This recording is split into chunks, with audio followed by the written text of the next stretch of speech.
All right, friends. Hello, everyone. Welcome to day 5. Day 5. And we are talking all about powerlessness today. This is a big one. So this is what the victim archetype is connected to.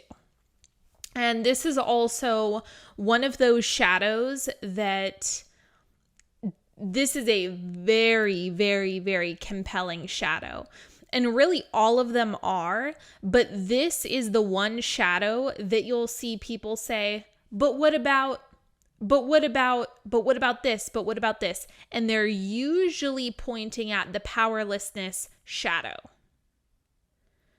I'll explain more here in a minute. But I want to go back to some of the basic principles that I've mapped out for you so far, because it's going to play into this powerlessness shadow. So the first piece of this is remember that shadows aren't real. So it's exactly like, I can cast a shadow here on the wall, but it's not real. It's nothing more than an illusion, if you will. Right? This doesn't mean the lights have been shut off or the sun has gone away. It's just casting a shadow. That's what makes it an illusion. And so all of these are essentially human illusions that we've created all these passport stamps, like I explained on day 1. And so it's always an illusion. Now, the powerlessness illusion it comes down to the belief that humans have that action dominates this reality when it doesn't. So once again, all of these shadows are about being disconnected from God, universe, divine source. Right? That's always what it comes back to. Connecting to God, connecting to source, staying plugged in can be done unconditionally. It can be done no matter what the circumstances are. It doesn't matter what is going on with your physical body. It does not matter what the conditions are. It is always available. And unless you acknowledge that you can tap into that, I was going to say that you can tap that you can tap that. If you don't know that you can do that, you are going to be on the roller coaster ride from hell, because the conditions are going to suck you in. The illusions are going to suck you in every time. They're really convincing. That's why people get trapped in them. So powerlessness is temporarily forgetting that you can connect to God, universe, divine source. You have access to that divine power. When someone is experiencing powerlessness, there's no action I can take in order to improve the situation. To which I would say, correct. There are situations where action is not available, where there is no action to take. There is nothing to do. There's nothing in human terms that you can do in order to cope or manage or deal with this situation. That's correct. That has nothing to do with staying connected. Connection is unconditional. Connection overrides the 3D plane. It overrides human problems. And this is why when I tell people, like, if you think this problem is too big to manage, show it to God. Do you think that this problem is too big for God to solve? And of course, that's never going to be true. That's proof of connection, if you really think about it. Now, a lot of the life circumstances and things going on that I may not have perceived control over, let's say, that's always going to be true because I don't solve anything with just human action. I never do that. It doesn't matter how minor it is. It doesn't matter what the specifics are. Ultimately, at the core, I cannot fix or change with just action. So powerlessness doesn't really have it doesn't scare me, because if you know, again, the unconditional connection, that's where the problems are solved. That's where your solutions live. That's where that money is going to come from, or that love is going to come from, that security is going to come from, that validation is going to come from. All of it is going to come from connection, period. Your connection to God, universe, divine source is always available to everyone equally all the time. So, powerlessness is pointing at human 3D action limitations every single time.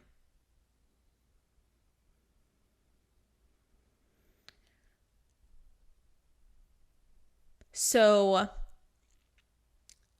when people are talking about conditions in other countries or conditions within a community or what you're calling injustices in the world, typically someone who is continually pointing at that is not looking at, well, this is a matter of connecting within that point of universal expansion.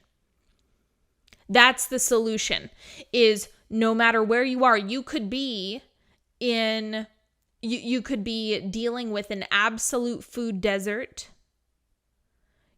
playing into that thing that people would say about there's starving children in Africa. I'm sure you've heard that. That was something that people would say all the time.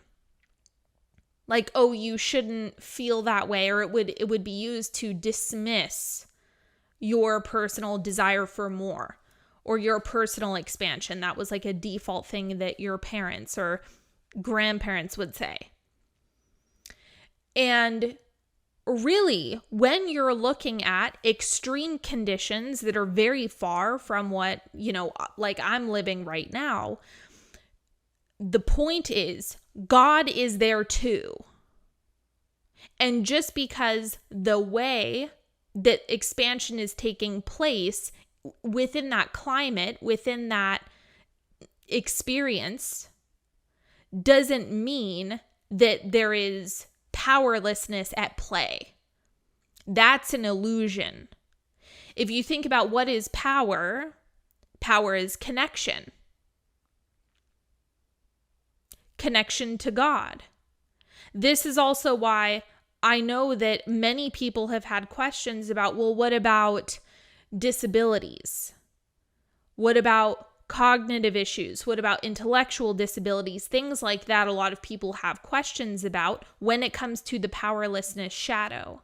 And once again, it comes back to God is not unavailable just because of those things. God is never unavailable. It doesn't matter what body you incarnated in. God comes with. God is always with. You are an extension of. Right? That's what that really means. And so while in an individual experience, you may not be able to fully understand, like, well, how is this expansion working within this type of body or within this type of experience? Powerlessness is not the same thing. Powerlessness is a form of disconnection.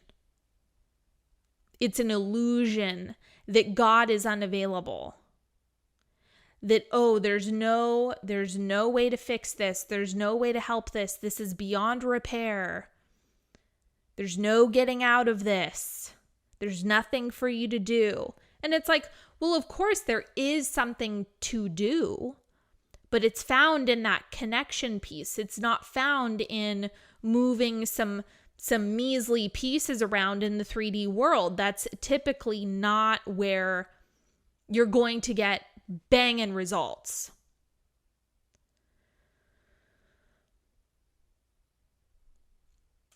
Let's see, where do I want to take this? I'm going to check my notes, but that was just the setup for this conversation that we're going to be having about powerlessness. Okay, so let's look at the passport stamp of the victim, right? It's that place that we can all go. And the interesting thing about the victim archetype is that, first of all, everyone, if you look at different experiences in your life, you can point to places when you've been the victim, where there was a story, something happened, and you were a victim in that situation. Every human has had this experience. Every human. No matter where you came from. Caroline Myss wrote a book called Sacred Contracts. And there are, I think, 4 archetypes that everyone has. It's the victim, the saboteur, the child, and the prostitute. Everyone has those archetypes. The victim is a big one. And there are 2 different functions of the victim. So one, there's 2 different ways that it works. So victimhood, the victim archetype, on one hand, in some situations can actually be helpful. So if you're moving from self-hatred and self-blame into victimhood, that's actually elevating. Then moving into victimhood is actually helpful to you because getting out of self-hatred or self-blame is that's a big move to make. So it's not to throw the baby out with the bathwater and just say all types of victimhood are bad. Of course not. Powerlessness, even all of these shadows at some point have had a utility. Remember, is responsible for this universal expansion at this rate. So the shadows have value. But when it comes to powerlessness, what people get tripped up around is they stop moving up. So if you think about, okay, the victim archetype is here. Positioning yourself as a victim lives here. If you're in self-hatred or self-blame, becoming the victim and identifying yourself as such is helpful. That's moving you up. But the opposite is also true. If you're moving a little bit more towards personal power, empowerment, feeling confident within yourself, all of those things, and you shift back into victimhood, back into the victim archetype, now that's holding you back. The piece about the victim archetype is that people want it to be front and center sometimes. Where rather than the victim archetype being a tool that you work with and you use it as a way to identify, is this giving me more power? Is this actually empowering me? Or is this something that's dragging me down and gutting my personal power and causing disconnection? That's really the question that you want to be asking around this. Again, that archetype has absolute utility, but you have to know how and when to use it in order for it to be something that does become an empowering experience.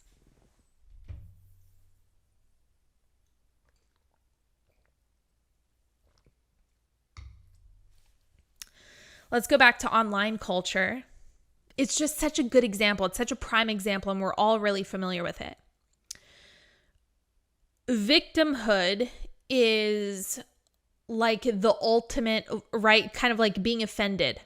Being offended and victimhood are like prized shadows online. They're like prime things where, for whatever reason, speaking against someone who is currently holding and embodying the victim archetype is like an online sin within certain online cultures. Whereas for me, understanding energetics, that doesn't fly. Because your evolution is going to end up being stunted. Like, you're expanding whether you like it or not. That's happening whether you like it or not. But remaining in victim energy, failing to connect, that, again, all of these come back to, you will be in pain. You will ultimately be in pain. And the piece that is also very enchanting for people in general is when someone shows you victim energy, you will often either slip into codependency or condemnation, depending. So remember, pity is a form of condemnation. Because pity is, oh, this is bad. I'm judging this experience as bad. I'm buying into this. And then it's shifting you, it's getting you to unplug. And so when someone is flashing around victim energy, this is why that wounded mother example is perfect. Because it's victim, victim, victim, powerless, powerless, powerless. Unplug. Everyone unplugs.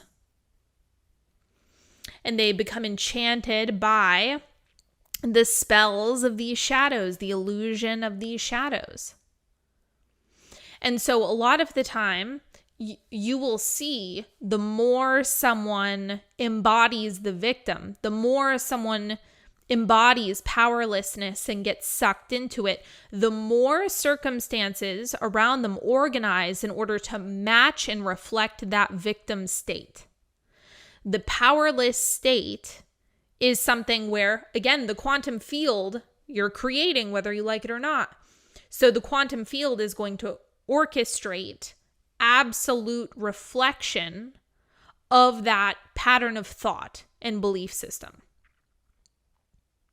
So this is why it can get really sketchy when you start talking about communities, issues within communities, or this is something that happens to these types of people, because it actually doubles up on a narrative that not only does the individual have to override their own history, their own experience, their own fears, their own shadows, but if you add an identity element to it, or an additional group, an additional category, it can make it even stickier. It can make it even heavier. Now, sometimes I'll speak in generalities. I've done it in this class. I've spoken in generalities. But watch yourself, pay attention to either yourself or witnessing other people start using too many broad strokes surrounding powerlessness. Like, oh, this community can't do anything because da-da-da. This community, this group of people, this whatever is powerless in all of these ways. And there's quantum orchestration that is going to reflect that. So people are actively building these realities, the powerlessness realities, and nobody wants to hear that the way to deconstruct what has been built is, one, you have to stop talking about what has been, and you have to start speaking to power, speaking to what is possible. You've got to stay connected. Then you have to present the story, the narrative, the experience, that this is actually what is happening. This is what we want the quantum field to respond to on a mass scale. To be clear, I'm not perfect at this. If I were perfect at this, I would constantly be talking about how wonderful the government is and how they spend money perfectly and how everything is just absolutely exceptional and they're doing a fantastic job. I have a hard time believing that in this moment and getting my energy behind it. I still am like a sourpuss about government. And so the quantum field responds to this story that I'm contributing to. We all do this. We all do this. We all engage in these shadows. No one is exempt. Remember, they're passport stamps. We have infinite access to them at all times. And nobody is going to get it 100% right. But the powerlessness shadow is particularly unique because it revolves around the action piece. The action that you take, whether you can take action, then you're powerful. If you can't take action, then you're powerless. And that is not how this works. That's not how this game works.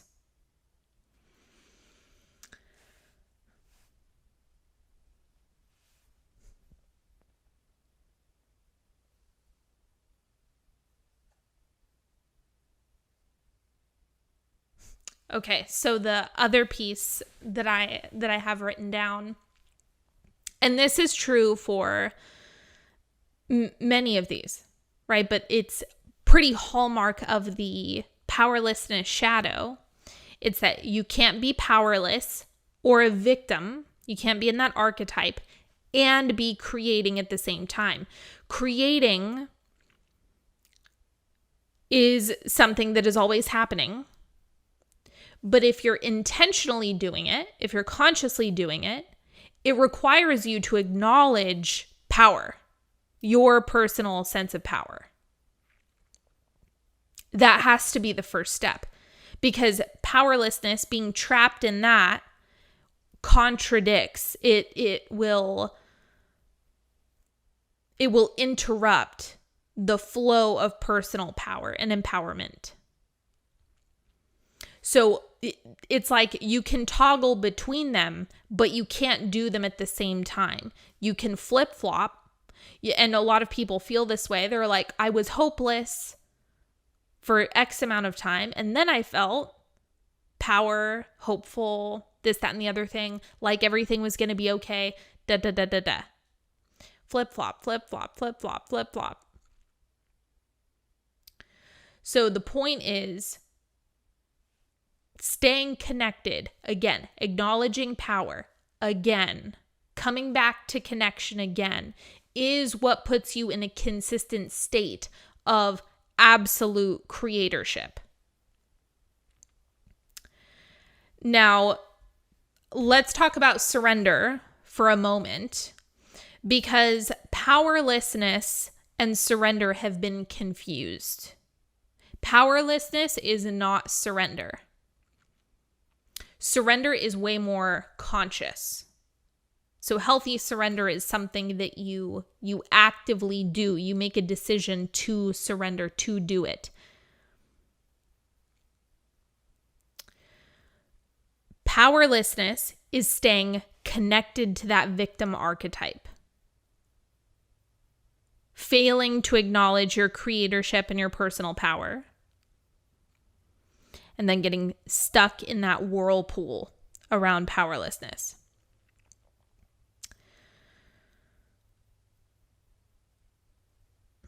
Hold on, there's another piece related to this surrender element of powerlessness that I want to talk about. Hold on.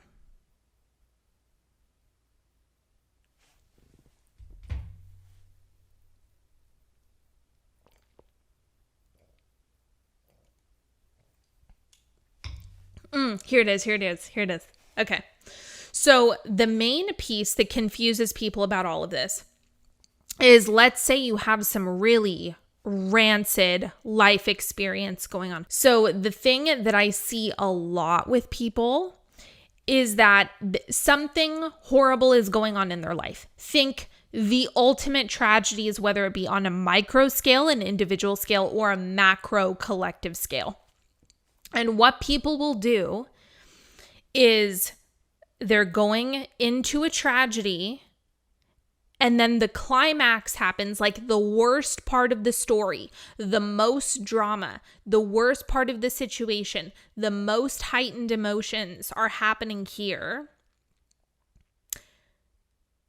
And then they just stay here in this worst energy. They get stuck in this peak. You'll also notice that with fear, we'll talk about that on Friday, you do the same thing. You get stuck in this peak of the story, the climax of the story, the worst part. But you're not considering like what happens after. There's a whole after part of this story. That's where your power really comes into play. So consider, a lot of the time you fear that worst case scenario, that climax of the story, but then there's all of this other stuff that happens. And so when people say, well, I'm creating my own reality, but I accept that, but I'm upset by what is happening in my life. And that's something that, generally speaking, you will not be able to answer in the midst of tragedy or the human dramas. The human dramas cannot be fully understood until you're looking at it in hindsight. That's why they suck. Because you're not able to see the full picture of what's going on. My best friend right now, we've been talking about this a lot because she's experiencing a whole bunch of fallout in her life. Like everything has bottomed out. She doesn't have her apartment anymore. She doesn't have any money. She doesn't, everything is pretty much ground zero. She has to rebuild her life. And she's in another country right now. She's not even here. And it's like, there's just this big fat void sitting in front of her. And so it's been a lot of pain and confusion and uncertainty and why me? That's the powerlessness shadow. Everything is blowing up and there's nothing I can do. And so people get confused during these times, how can I say I'm creating when I don't want any of this explosive energy that I have going on in my life? Or I don't want this tragedy, or I don't want so-and-so to die. I don't want that if I'm creating blah, blah, blah. Well, first of all, part of that is, in many cases, it's the after part of that climax in this story has a whole bunch of stuff that you do want, that you have been asking for, and that does really matter to you. Sometimes we have these experiences because there was a deep lack of clarity, particularly when it's big, when it comes to your personal values, what's important to you, your perspective on the world at large, or your life, your relationship with God. That crises trigger you to have a come to Jesus, essentially. So as someone who is exclusively looking at the energetics of everything, I understand why things happen no matter how dark. But a lot of the time it's like, well, you can't speak to that when someone is in the middle of the chaos. And that's also not the time necessarily for yourself to be trying to see the big picture or the why or make a meaning out of it. That's something you'll have to only see after the fact. Then you can look back. Then the pieces of your life, the mosaic of your life, will make sense. You see this even, this is a little bit easier to look at with mass tragedy, actually. So when you see something like the Holocaust or the hot the hot mass tragedy that people talk about these days is colonialism. That's like the hot button issue for people, is like decolonize, colonize. That's like the big thing that everyone likes to poke at in history right now. Now, I've said this before, all history, when you look at it from a particular angle, is tragedy. You can go through history with a fine-tooth comb and just endlessly look at tragedy and just hold that lens. If you fail to recognize the evolution in the process and what this has given birth to, then it just looks like humanity is a massive dumpster fire. It's just, oh, we did this bad thing and then this bad thing and then there's more bad things. Oh, and now we have technology and there's more bad things. And this goes back to why people think the world is getting worse. That perception that people have because they don't understand that these are expanding all at the same time, infinitely at the same pace. And that's where that comes from. But when you look at, okay, when we've done horrible things, it's given birth to something else. So when people talk about colonialism and cultural, like erasing cultures and disconnecting people from culture, well, what did that give birth to? It gave birth to a deep sense of appreciation, love, and cultural preservation. You could not go back to 1700. I mean, maybe you could. Maybe there were some people out there who were, all about cultural preservation, but it was not something that was so clear to humanity, that it's a desire that many people collectively have. Is we do want to preserve these things. We do want to respect these things. That's something that people want. People do want to connect to their culture. They do want that sense of understanding their lineage. This is something that people want. You could not have that if you didn't have the experience of the it being ripped away.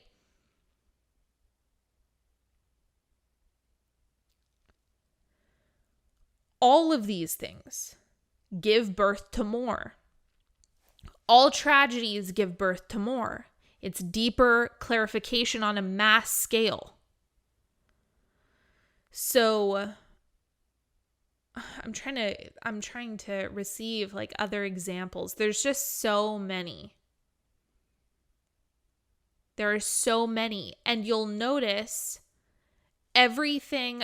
We're actually going to talk about this a lot during the scarcity call. But everything just gives birth to more and more. So more and more refinement happens. So even in what we can look back on and say this was powerless, or this was a whole bunch of powerless people who didn't have any control, we're not finishing the story. And when we're looking at a macro collective level, there's more to the story. There's more that happens as a result. And so when people get trapped in this bad thing, this horrible thing, this wretched thing that happened in the past, this horrible thing that humans have done, you're failing to move with the evolution. You're failing to shift into where have we evolved? Where is the power now? And so this is why I bring up online culture, because it's like, let's talk about this bad thing. Let's talk about this. Let's focus on this really bad, horrible thing, rather than just shifting into where are we going? What's the highest expression? What's the most connected expression of this thing? Isn't that a more productive way to be using our energetic, intuitive, mental capacities? Because we're creating. So we can just shift into that already if we choose. That's what power is. It's taking this holistic picture that we have going on and shifting into the highest expression while remaining connected. That's what brings rapid evolution in the right kinds of ways. And even though humans experience mass tragedies, the Schmandemic was one. The gifts, the power that came from it, and again, there's going to be both shadow and light, but one of the big things that came from it was now people are really serious about their discernment. Is this actually safe to trust? I don't know if I believe what you're telling me. I need to look into this more. That's an important skill that I'm sure we all saw. There are people who will completely check out, won't discern anything, will just take whatever it is that they're given on an informational level. They won't ask any questions. They'll just buy in. And then there's other people who are like, wait, I don't know about this. I'm questioning this. There's been a higher level of questioning. So both of those expand at the same time. So it's like now when it comes to what is going to happen as a result of this in terms of what we do better, I don't even know yet. The dust hasn't settled yet. I have no clue where this is going to go. But powerlessness was woken up for a lot of people throughout this entire thing that we collectively went through. Because it was, I don't have a choice. There's nothing I can do. There was a lot of that. There was a lot of the powerlessness shadow that was kind of bleeding into everyone's experience because there was so much that was out of our perceived control. But that's on a human action level. That's why it was perceived powerlessness. And all of this points us back to what's the source of your power? What's the source of your freedom? What's the source of all that is? What's the source of the stuff that's animating you right now? Because staying connected to that is the ultimate healing balm. And even though you may not be able to see how far out the ripple effect is going to take you, there is a sense of holding as broad vision as you possibly can, because it really does help to just take the holistic picture in mind and understand there's a lot of things happening in your life right now that will not make sense for months, if not years. That's how sophisticated these energetics are. And so while a lot of these things can look one way, it's usually because you're stuck in the climax of the story. That's usually why. So if you can give life the opportunity to actually show you what's happening while continuing to connect to your power, this will become a much smoother ride than you feeling like there is no power, because that's basically like feeling godless. And that is a terrible feeling. That is hell. Feeling godless, feeling disconnected for an extended period of time, feeling pleasureless. That is hell. And I've always said hell only exists on earth. Because it's that disconnected feeling. When you die, that's no longer an issue.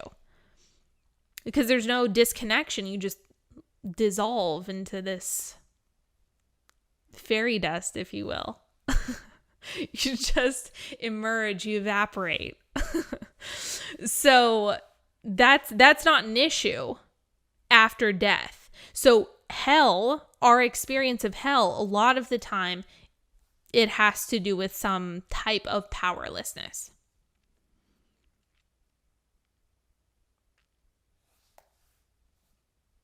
Checking notes again.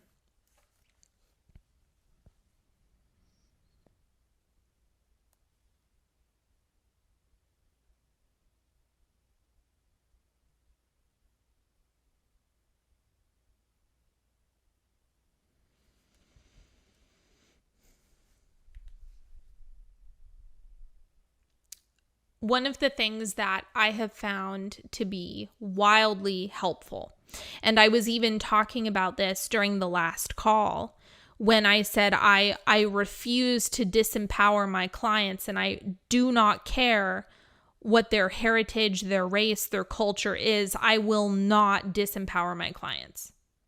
I will not do it. I don't care what you call me. It's not happening. I will die on this hill, and I am not budging. And it is for this reason. It is because powerlessness is a red flag. So for me, and in my experience, it's a great tool to navigate the world. If you ask yourself, do I feel powerful or powerless? That's a great, great compass. And just move in the direction of things that inspire power, that make you feel empowered. And that includes, the ironic thing about this is that there is power in surrender because it's a conscious choice. So it's not powerlessness, again, is disconnection. Surrender isn't disconnection. Letting go isn't disconnection. Relaxing isn't disconnection. So there are all of these different nuances, but the thing that I want to point out here is just, it's a great compass. If you're talking to someone or you're talking about something and you feel powerless, you feel like a victim, that's a red flag. I would say beware. Don't walk down that trail. Don't get in that van with that creepy person. Okay? Don't get in that van. Please. So it is a helpful guide if you can continually come back to, do I feel empowered by this? It will change everything. It'll change how you listen to people and who you listen to and how you digest information, the belief systems that you pick up, and you'll become skeptical of anything that makes you feel powerless. Because that is the illusion of, now disconnect, hurry, disconnect. You don't have any control, disconnect. You don't have any power, disconnect.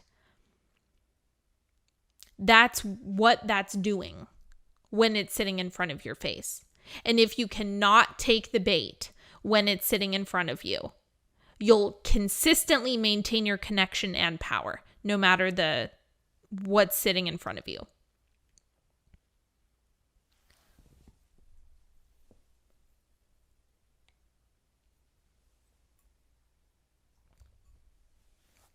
I feel like there's another piece to that.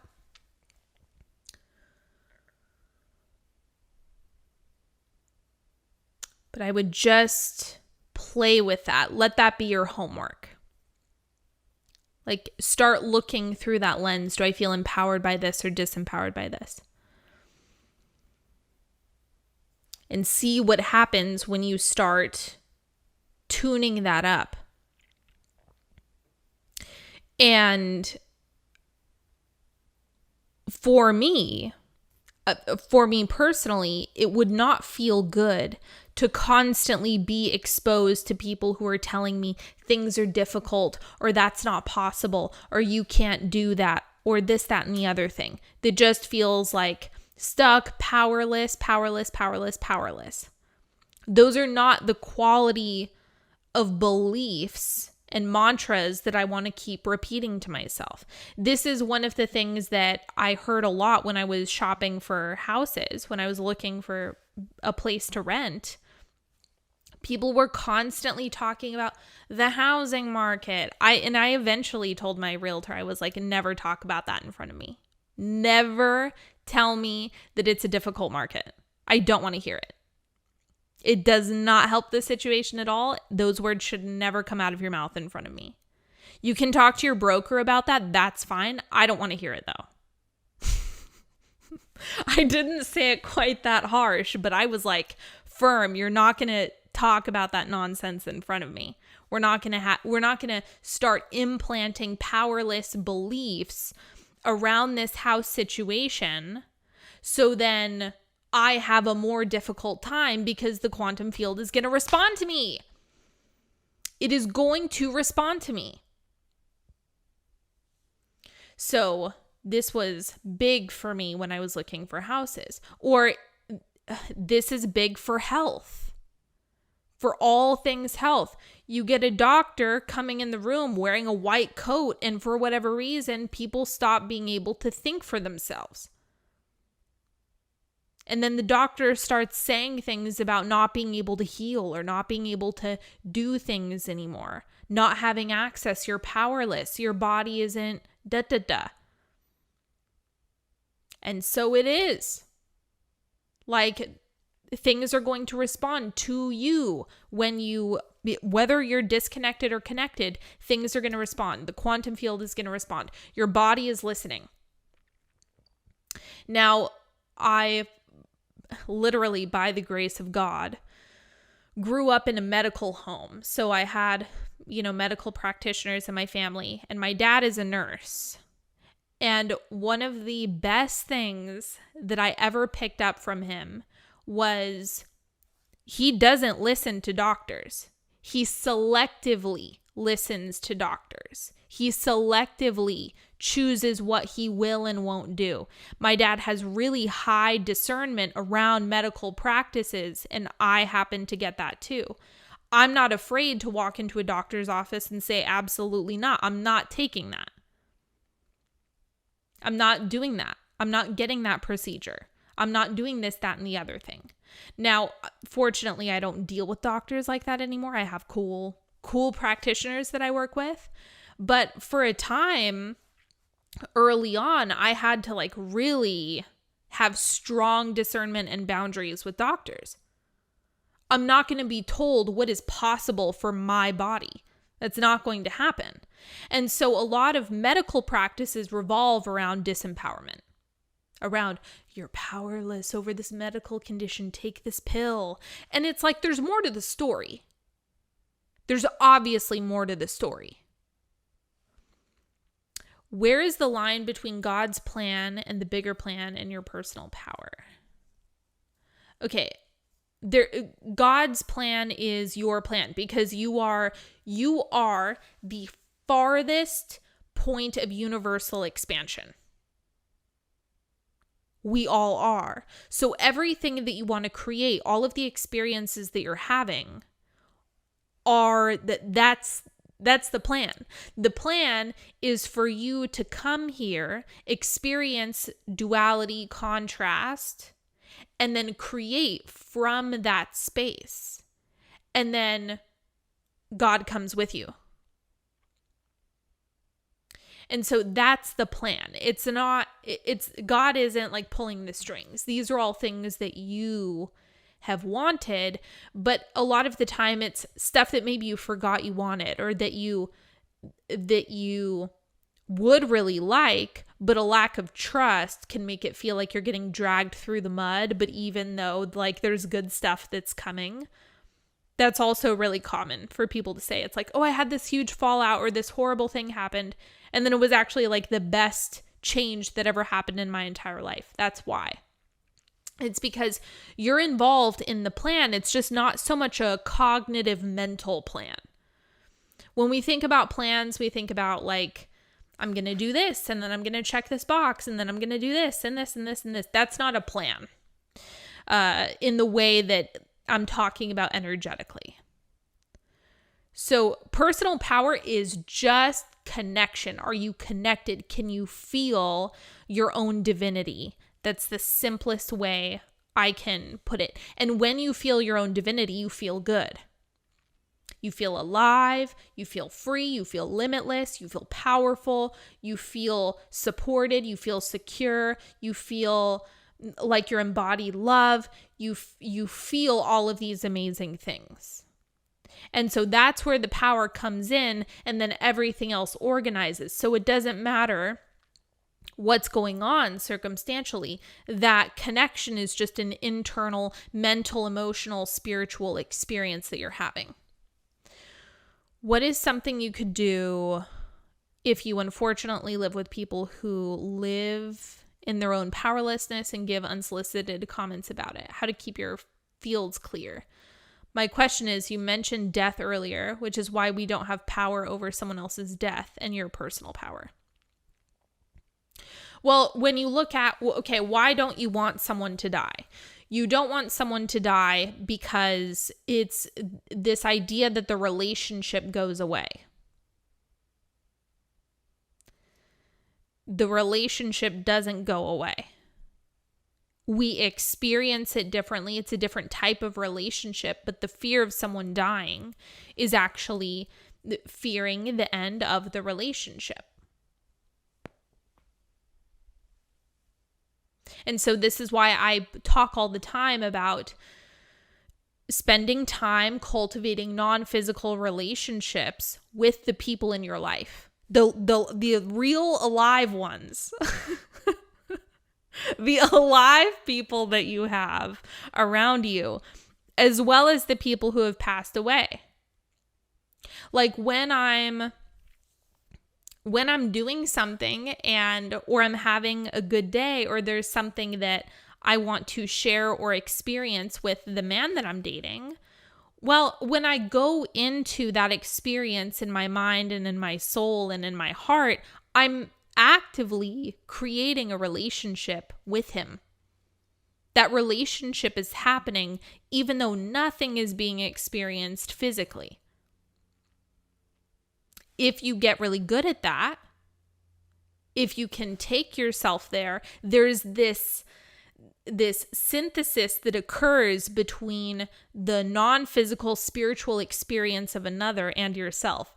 This conversation is getting so good. I hope you enjoy this. Can you give me an example of the unsolicited comments about it? Because, well, the field's clear. It's like, give yourself as much space as you can. Don't be afraid to ignore people. Don't be afraid to not engage with people. Don't be afraid to just go, And in your head, internally, you are like, I do not buy into that. I disagree fully. I don't recommend that you constantly tell everyone that you disagree with what they're saying, because that'll exhaust you at a certain point. But just internally acknowledge, like, that is not something I'm creating for myself. Thank you for showing me an alternative belief system that I'm not interested in. Because it just reflects the differences between your belief systems. That's it. And if you can let yourself just say, they're showing me what I am not into. It's not something you necessarily have to absorb. This is the other thing. Being exposed to it and absorbing it are not the same thing. So just being in proximity to it, it's not comfortable. Yes, it sucks. I know it's not ideal, but it doesn't mean that that's going to override your desires. So you don't need to be, because I know you don't need to be like anxious and worried about, oh no, am I going to like absorb this through osmosis? That only happens if you're unconscious and have no ownership or discernment over your crown. One time I was going camping and I had a really good feeling I would find a camping spot. My family member asked us a lot of questions where we would go and started saying things like, you're never going to find a spot. There's no fucking way. Stuff like, that's going to be really hard. It felt hard not to absorb it. Yeah. So that's, to me, it's like when people act like that, I just go, ew. Gross. That's icky. And if you can, first of all, talk less. Like, don't tell that. Okay, I have talked about this before, but this goes back to, don't talk to muggles about magical stuff. Don't do it. I mean, you can, but they're probably just going to like knock the wind out of your sails. And this is why. Powerlessness is a big one. Because that's what it did. It was like, oh, what if they're right? And it's like, well, the solution is to be proactively brief. Or would it be better to lie and make up a different story? You know what? Coming from a super toxic family, I'm not opposed to lying. I know that nobody wants to hear that, but it's like, if the risk is I either lie or risk my own manifestations, I'm lying. To be clear, let me add a caveat to this. To the relationships that I do not care about having deep authenticity and intimacy with. That's not a good move when it comes to someone that you're really close with, where there is a high level of intimacy. Don't do that. But for like some fuckwad I'm related to, I do not care. I will absolutely lie. If I'm in a pinch, or I'm not anymore really, but I've had situations in the past where I'm like, you could not pry the truth out of my dead cold hands. Okay, that's never gonna happen. So you just have to decide for yourself, like, what is the moment calling for? I'm a big fan of being brief. Keep it short, fewer details, or say, I don't know yet. I'm still working out the details. How to not absorb their comments when they're prying into your manifestations.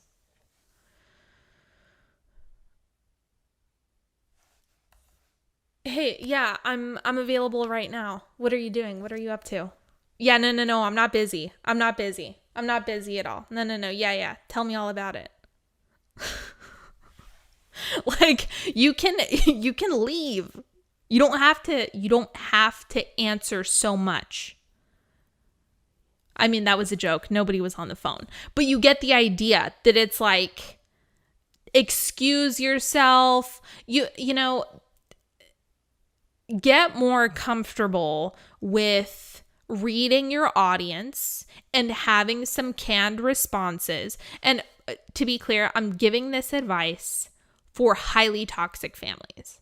I know this situation really well, so I'm able to give this here. And it's like, I feel nothing is worth compromising your sanity, your peace, your creations, and your connection to God. Nothing is worth compromising that, and I do not care if you have to lie. So what? Your connection matters more. And so it's like, say you can tell yourself when you're worried about absorbing their comments, it's like, you know they're going to say something nasty. You know they're going to say something limiting. You know they're going to say something that just tears you down, which, I mean, Lord knows what type of creations they have going on if they're doing that to you. And so just understand that's how they are. That's what's going on. It doesn't mean it's true. It doesn't mean anything about that. Remember, your compass will guide you back to your own sense of power. And if someone is telling you things that give you the illusion of powerlessness, it's like, well, is it something God can't accommodate?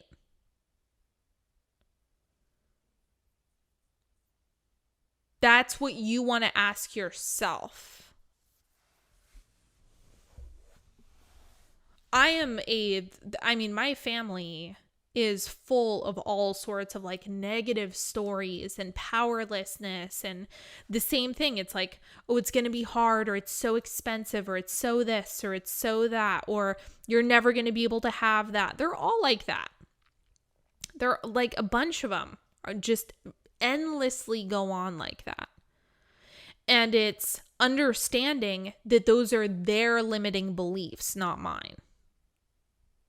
They can live in their powerless world if they want, in their miserable world if they want.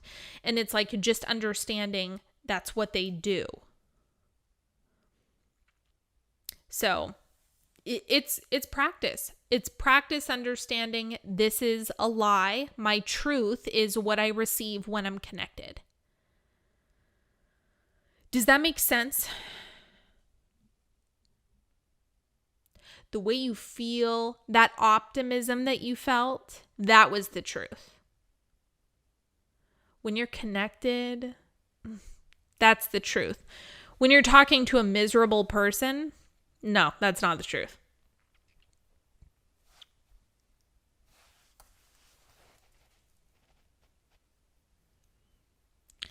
And today, in today's masterclass, Sydney taught us how to lie and dismiss your family.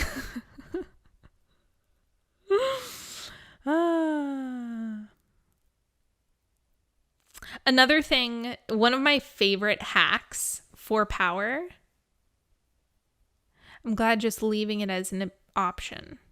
Yeah, what? I don't. Yeah, I'm not busy. Yeah, what's going on? Use your phone as an excuse. Just get out of there. Go insulate yourself. You're way more powerful than anyone who tells you that nonsense. I believe in you. And you can ask, what would Sydney say? Would Sydney believe these clowns? Would Sydney buy into this belief system? Okay. I have some questions, but I want to answer your questions here first. Do you have any questions?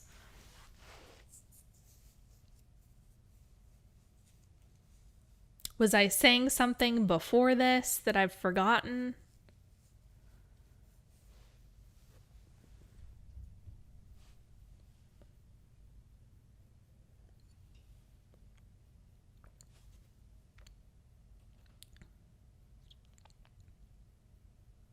I just want to give you a second in case you're typing.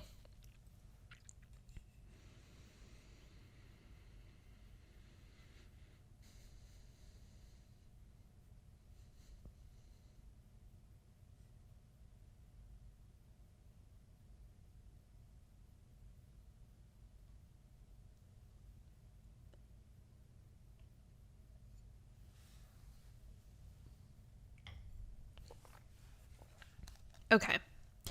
So this first one is not actually related to powerlessness, but it was from the other day when I mentioned something that is really helpful to practice is focusing on the highest aspect of someone and allowing the 3D to catch up. So allowing the real-time experience to catch up with you focusing on the highest aspects of another. And what I meant is, a good a podcast episode for this would be the expectation episode. Because understand, when you're practicing seeing something new in someone or seeing the highest aspect in someone, it takes time for you to become solidified in that expectation. So just practicing it haphazardly or doing it once and expecting it to show itself in 5 minutes, it's not going to override the decade of the relationship that you've been practicing a different expectation. So you have to give time for your energetic field to adjust so these things can actually come to. So that's what I meant by there's like a lag in between what you've been doing for 10 years, the expectations that you've had for a lifetime or however much time you've been with someone or known someone, and this new expectation that you want to have of them. So that's what I was talking about in terms of seeing the highest aspects in someone and then letting them come to you. Okay. This question. I've been watching the playbacks. Oh, wait, hold on.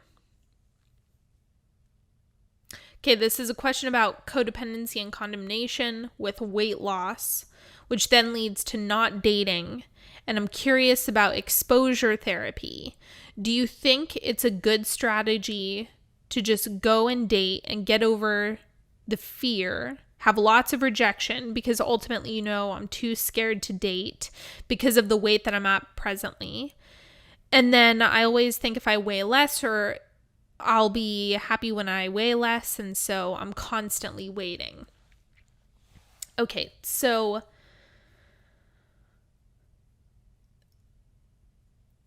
dating, I can't speak to whether or not dating is necessarily the right move. It's all about how do you feel, what feels right to you.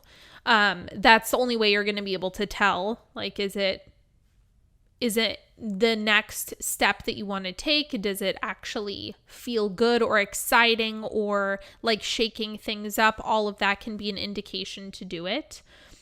But when it comes to your self-perception about how you feel about yourself or what to do, or feeling paralyzed by like what next, the waiting is the danger here. Like waiting for the da-da-da. When this condition is met, then blah, blah, blah. And so the thing that I would ask you is, what type of relationship would you want to be in? Like what would, at the weight you're at now, what would your dream man say? Or I don't know if you're dating dudes, but you get the idea. What would your lover say? How would this relationship go, regardless of weight? I'll give you a personal example of this that really, really changed my perspective. So I'm sure many of you have heard the story of being at my grandparents' house and going on a hunger strike because I was like in tears around like all of the CNN. It was like really overwhelming for me. And so I wouldn't eat. I would avoid the kitchen. And so that obviously caused me to rapidly lose weight. And this is after like years of actually losing muscle, losing weight that I didn't have to lose. Like it was scary. This all started in 2017.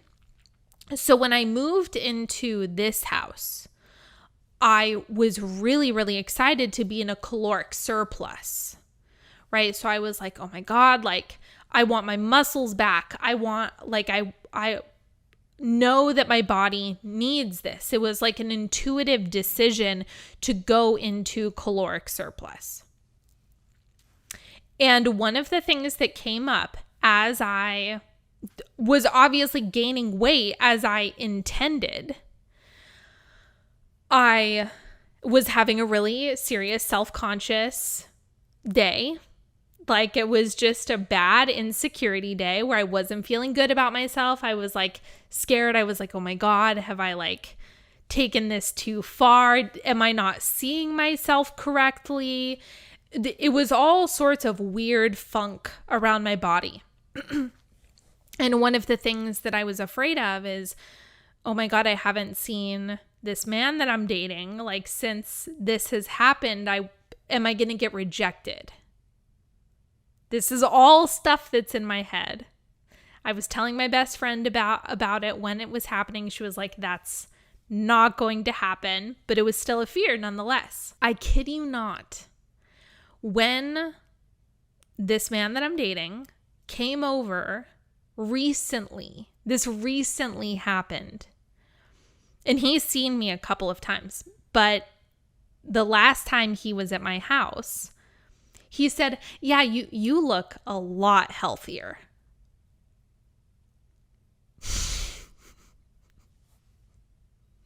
So all of this fear and worry about getting rejected was actually met with a complete opposite response that I expected.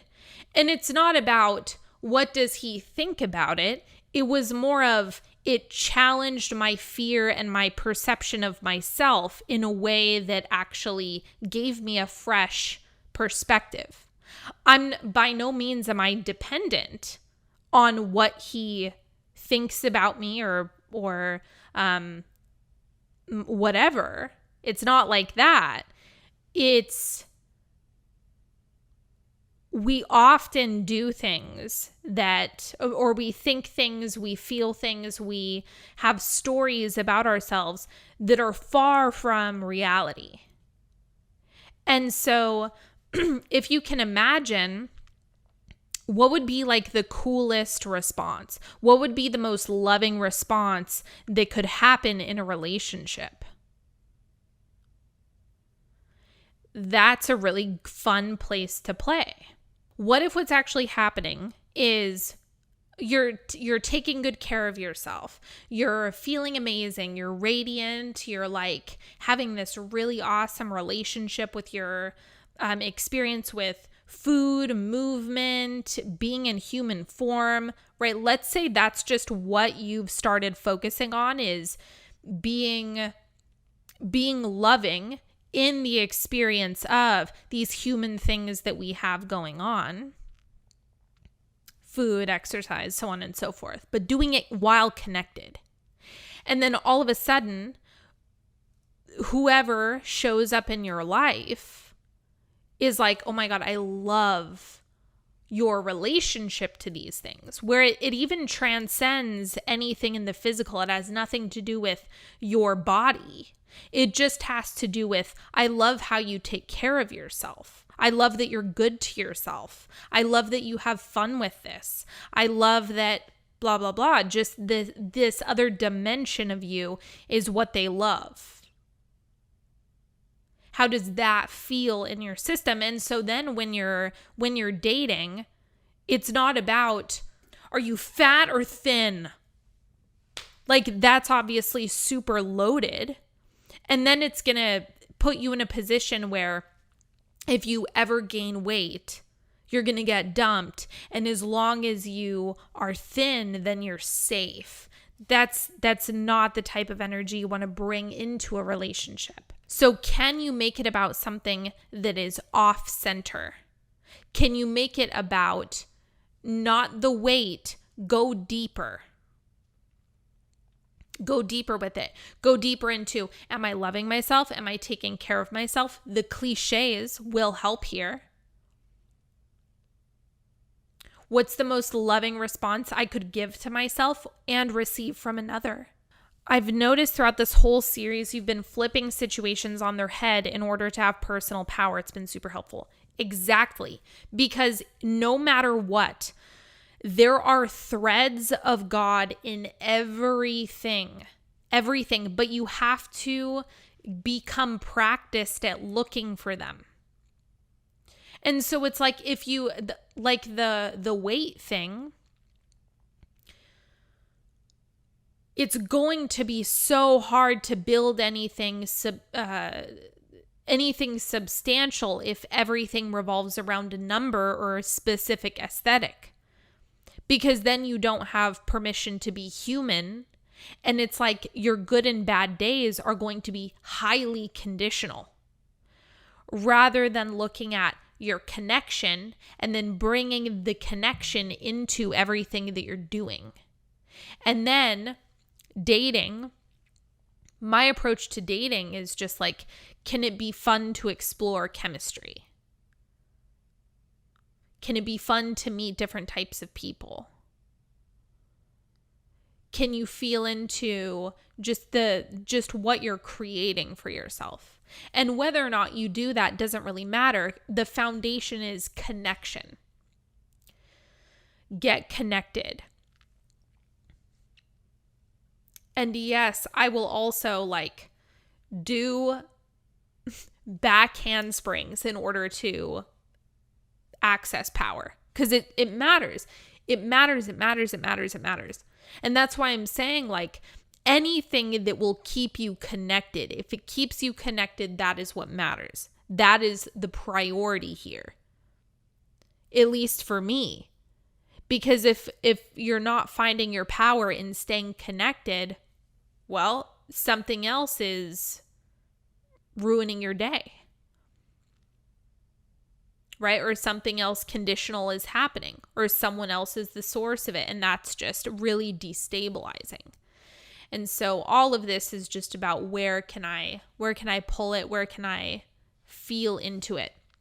And sometimes we have to go really macro, and sometimes it's just a little tweak that we're making within ourselves, but all of it is available to you. The power doesn't stop. The flow of it doesn't stop. It's always there.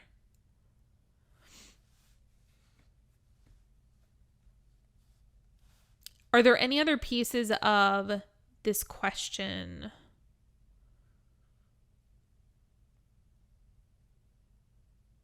Should we talk about rejection? Yeah, let's talk about rejection. Rejection is a big fat powerless wound. I've had that one for sure. And it's usually, it sounds like I don't have any power over whether or not someone chooses me. What if they don't choose me? What if they don't like me? What if, I'm not selected? Blah, blah, blah, blah. And what I've found is that's not a good question to ask if you want to create. And depending on the pattern, depending on your history, it's like there could be a whole bunch of stuff that has accumulated. Like for me, rejection would activate a trauma response. It was the most triggering thing to the point where I thought it was going to kill me. And it took me years to heal. But mine was also really, really extreme. I don't think that most people have the type of sensitivity to rejection to the degree that I was even dealing with. I was a severe case. It took years of therapy, years of treatment to repair. So even with that, it's well, once I was regulated enough to kind of come out on the other side of fearing the rejection and depersonalize things, right? That's a really good practice, is to understand that it's not you. Then it made room for, okay, what do I want here? If I can have anything that I want, what do I want? So play with the right questions. This is a good thing to contemplate for yourself, because if you're asking questions that make you feel bad or you're going to get bad answers from, don't ask them. You want to ask the right questions. What if you get everything that you want? What if it goes really well? What if everything turns out to be okay? What if you're actually really deeply loved? What if that ends up happening?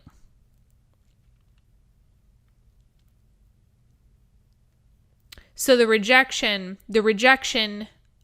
I would describe it depends where you're at with trauma. So for me, I had absolutely no control over my nervous system. That was the first step.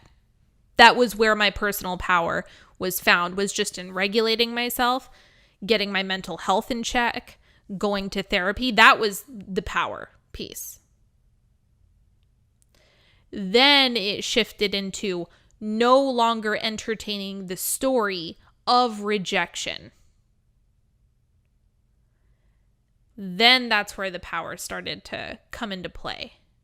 So at a certain point, with a certain level of consciousness and ability to create intentionally, then entertaining a story of rejection is actually irresponsible. It's an irresponsible area to dwell in emotionally and mentally.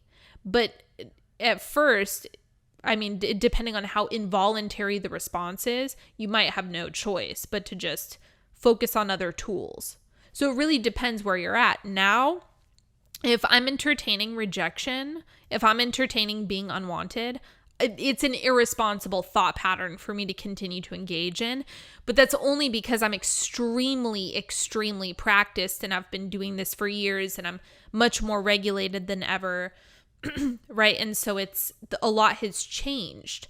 But I wouldn't have said that to 2018 Sydney.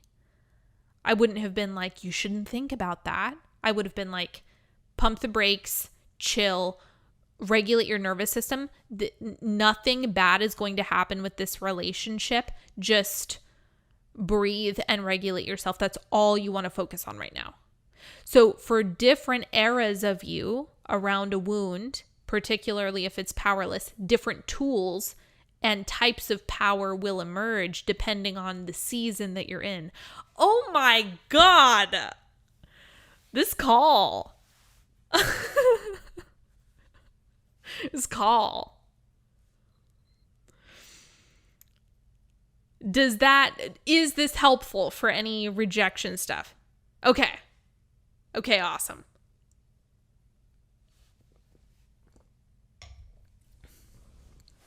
The more you do this, the more you're regulated, the more you create, the more you're dominantly in charge of what you're doing with your emotions, with your thoughts, with the direction of things. It's just going to be so much easier for you to steer the ship. So you just have to figure out how can I best steer the ship right now for this season of life that I'm in? And we're bringing it full circle to full power. You could give me any situation and I could find a golden thread of power in it for you to grab onto, and you just milk that. Milk it, focus on it, so that you're giving the quantum field the opportunity to organize around you in a way where it's matching that empowered frequency. This is why I will reorganize things and move things around to paint an empowered picture. It makes all the difference, because then other things will start to pop up. And this is also why I'm like, if you have to leave the room, leave the room. If that's what's required for you to feel your power, and stay connected, do it. Do it so that you can bask in that state and other things can easily find you. Okay. Is there anything else? Any other questions that you have? Comments, reflections? We're going to talk about sub. We're going to talk about surrender. We're going to talk about power.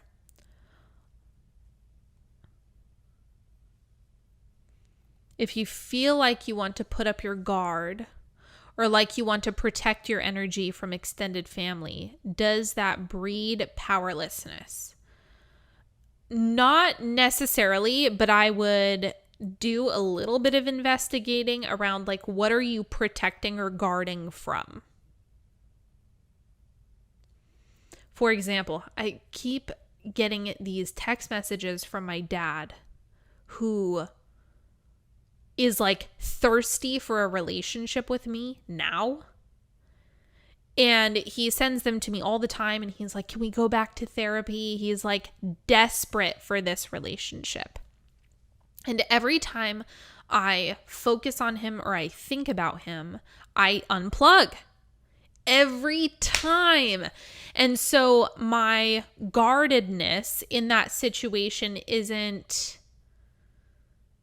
it's not powerless. It's just, I know when I go here, I unplug and disconnect, and it's really hard for me to stay connected and engage here. So I have to prioritize the connection until I'm stable enough to bring it into the interaction. It's I'm not trying to push something away. It's more of, I understand what happens to me and I need to be extra careful with that. So if you can give me more details, that would be helpful. Like, protect your energy. What are they doing? What are they doing to you? I'm like really curious now. Because this is also one of the things that makes me feel more empowered in my family personally, is just they can't do anything to me. Like, what is there to protect from that they can't do anything to me?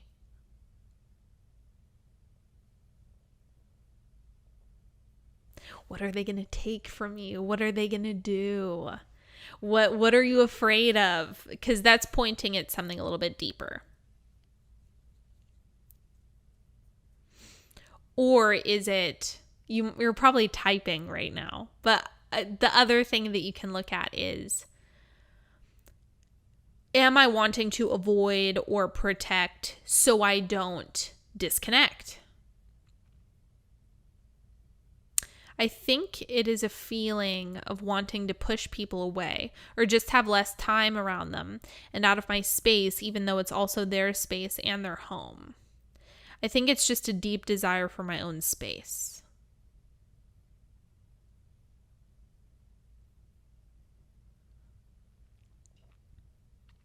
Then can you just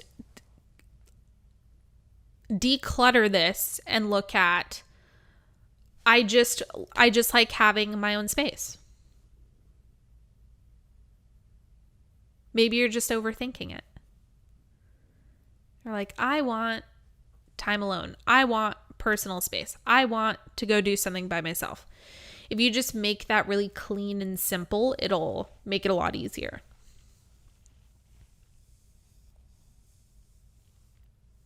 Nobody and nothing can do anything to you directly other than tempt you to disconnect. This is a great way to look at it.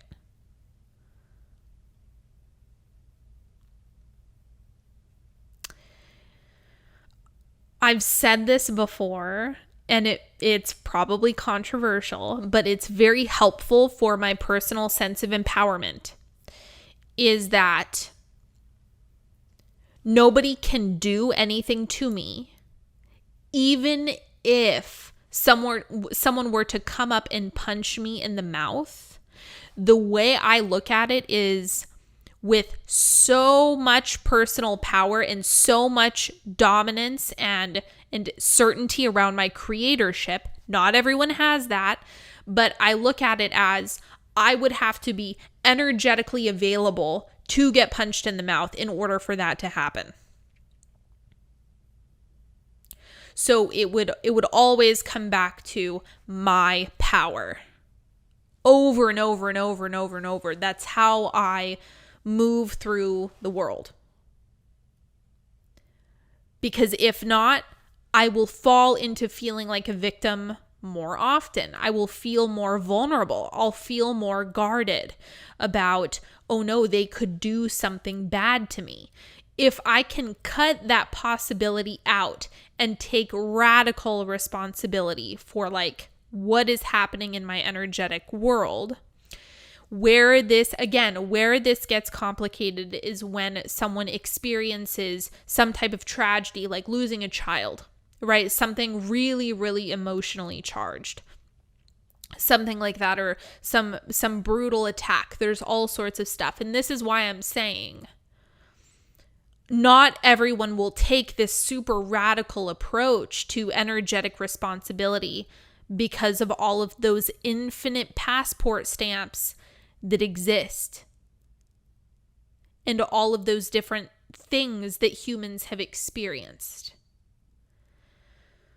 So, do I want to go deeper into this?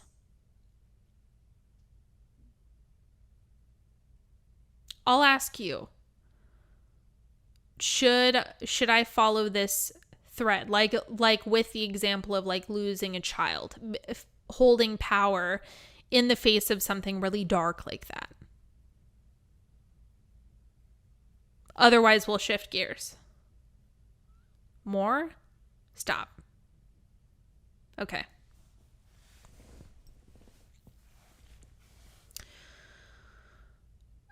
The only way I can rectify something like that, and honestly, I don't know how other people function without having some type of relationship to God. God, universe, divine source. Like, without that, I would literally be lost. I would not be able to make sense of the human experience in any capacity. So when it comes to something devastating, losing a child, losing a partner, something bottoming out, war zones, all of that stuff, I kind of go back to, why are we even here on earth? And always, it's for fun. And this is going to be so fucked up in your mind, thinking about all of the dark stuff that exists. Humans like the tragedy. So it's like weird putting this to words. We like the drama. We like the tragedy. We like the chaos. We like the war. There's so much of this stuff that is devastating that we also like at the same time, because it colors the world. You cannot have a good piece of art without shadow. Like, shadow is in there. My stomach is growling. The shadow is there. It's going to be there. And so part of the reason why you came here was for the fucked up stuff.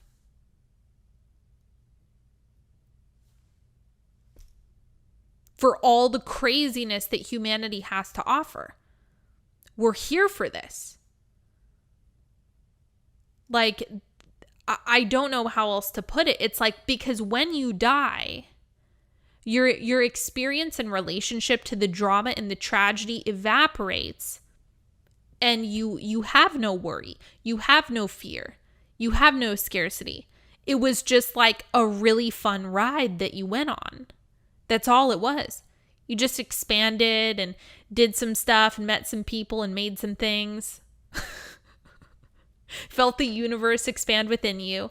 And then you just expand some more, and then you come back and you expand some more, and you have some fun, and you go on a few rides, and then you expand some more. And then there's like all of these comedies and tragedies that you experience as you're human, and you love it.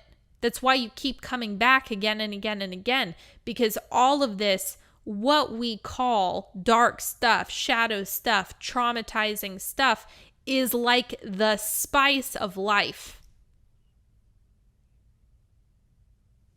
And it's weird when you look at all of the things and like how awful it can be with child trafficking and death and sickness and suffering and starvation, mass tragedies, all this stuff. And the only thing that I can really explain it with is saying this is like the craziest ride you've ever been on. Like, we are in the circus. And all of these different points of consciousness are continually expanding in all of these different crazy ways. And when you have this high perspective, this huge bird's eye view of Earth and humanity, and you can get to this place where all of this is for fun, including the comedies and tragedies. And then we just do it again and again and again and again and again. And you're just here for a short, good time. And you do it again and again and again and again. And that's all we do. We just expand and we have fun and we cry and we feel into all of these different flavors and textures of humanity, and all sorts of dark stuff happens. And then you have all of these contorted, disturbing feelings going on within you, and then you expand some more, and then you look at some more stuff, and then it makes you feel all disturbed and sick, and you can't even believe that that exists within humanity, and it's like, oh God. And then you expand some more, and then you want more good things, and then you feel into the infinite expansion within your own life, and then you just keep doing it again and again and again. That's it. That's all we do. And that's it. That's all I can really come to conclude. And even when all of this stuff that you may not like, or that might scare you, or that might feel sour or rotten or disturb you or whatever, and I've got those things too, I just can't help but reflect on, well, after I die, what will I say about this? What will I think? What will my feeling and perspective be about this? And that's what shakes things up for me. Was any of that helpful? I hope it was helpful, but I also feel kind of nuts. Okay. Thank you. But my hope is that when you look at the tragedies and the comedies of your life, you can look at all of them with as much pleasure as possible. All of it. All of it gets to be cool and awesome, and all of it gets to be fun, for fun. So that's my monologue.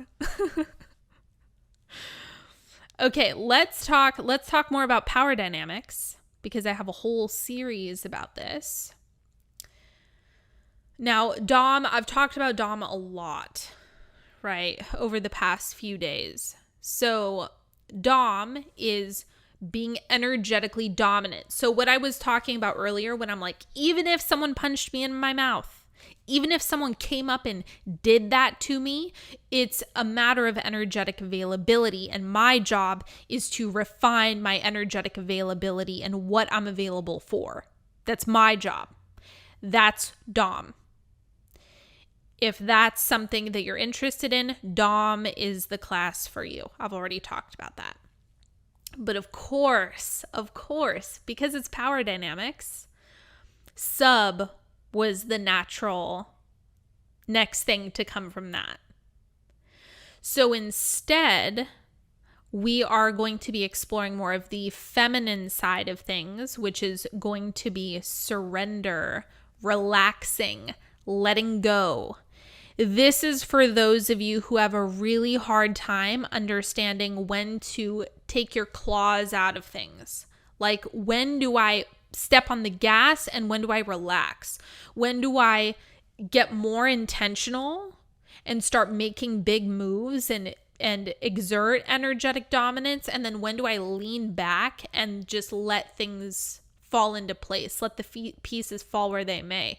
And so this is a different energetic skill that you're going to be learning with me in sub, because it's just that piece about when to what, how to chill out about this, how to not smother it to death, how to not strangle the life out of your manifestation and make it so that I don't actually think there's anything wrong with wanting something so bad it hurts.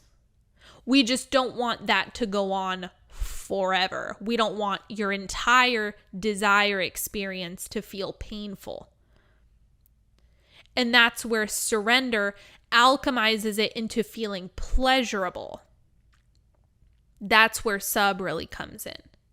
It's not just about, yes, want what you want, decide, affirm, create, right? Be the Dom. Make the world submit to you, because it can. Sub is letting life bring you to climax. That's the tagline of it. And it is, because there is absolute pleasure when you're able to find that sweet spot of, okay, now I take my foot off the gas. Now I let go, so to speak. And there's a whole bunch of misconceptions about surrender and thinking that it's either powerlessness or God's plan or letting go of my desire. That's not what it is at all. It is a different energetic skill of when to shift into your feminine and allow and receive.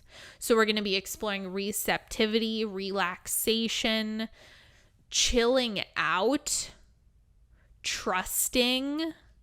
Trust is big. How many of you have trust issues? Right? We are going to work through the trust piece. Trusting God, trusting the universe, trusting yourself, trusting your creations, trusting what's coming, trusting, and how to work with that. So you're getting pleasure from the entire experience, because there's only so much time that you can spend in Dom mode. You can only like script so much. You know, you can only manifest so much. You can only vision board so much. You know what I'm saying? Like your foot on the gas, like that, you can only do it so much before you need to balance it out with the counterpart. And so where the reason why these are so complementary is so that you feel pleasure when you do take your foot off the gas, rather than freaking out that you've had a bad day, or panicking that maybe you didn't create right, or that maybe you can't trust it this time, or last time you had a manifestation you got burned, and all of that distrust that we have with the powers that be. We're going to be working through all of that in sub. I'm very excited. I'm very, very, very excited. And the other thing that I have added to this is Dom is 2 calls. So it's it's a meaty 3-hour lecture with a Q&A. Sub is going to be different. So there's going to be 1 lecture. Then I've added another call to that where I'm going to be giving you all the tea on my love life, because it has been a non-stop practice of surrender. It has been like 5 years of this man being in my life and me having no choice but to continually surrender to the universe. And it has had major payoff, and it has been one of the biggest, most profound lessons of my entire life. And so I really want to incorporate that teaching into sub. So you get some tea, you get some personal story time. It's really juicy. I'm excited to deliver it. And then we also have a Q&A as well. So it's going to go real deep. But I also have created a bundle as well. So for those of you who are already in Dom, right? If you already took it, I sent you a coupon. If you don't have either, but you want both, there's a bundle if you want to buy them together. So you get a discount. Or you can just buy sub if you just want sub. So I'll go over prices too. So Dom is $333. Sub is $444. And then the bundle is $599. So that's what we have going on. Oh, and the Dom is instant access. So as soon as you buy, you can dive in. And then sub, we're going to be doing the live calls in mid-August. So that's coming up here in a couple of weeks. But it's going to be awesome. I know it's going to be awesome, because I also feel like this is like the most difficult part of being a creative person, like someone who wants to create. You want to manifest. You want to do the thing. And this is like that piece where it's like, how do I chill? How do I relax? How do I do that part? How do I trust the universe to deliver what I want? And I'm so stoked to have finally figured that part out for myself. All right, my friends. Anything else for me? Do you feel complete? This was a big call. This was almost a 2-hour call.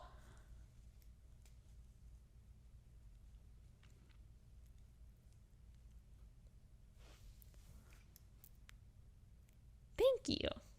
Thank you, thank you, thank you. I appreciate you all so much. This has been the most fantastic class ever. Like, I'm so happy to deliver these. All right, my friends. Thank you, thank you, thank you, thank you. I love you. I appreciate you. Have a beautiful day. Hopefully I'll see some of you tomorrow. And have a good one. We'll talk soon. Bye.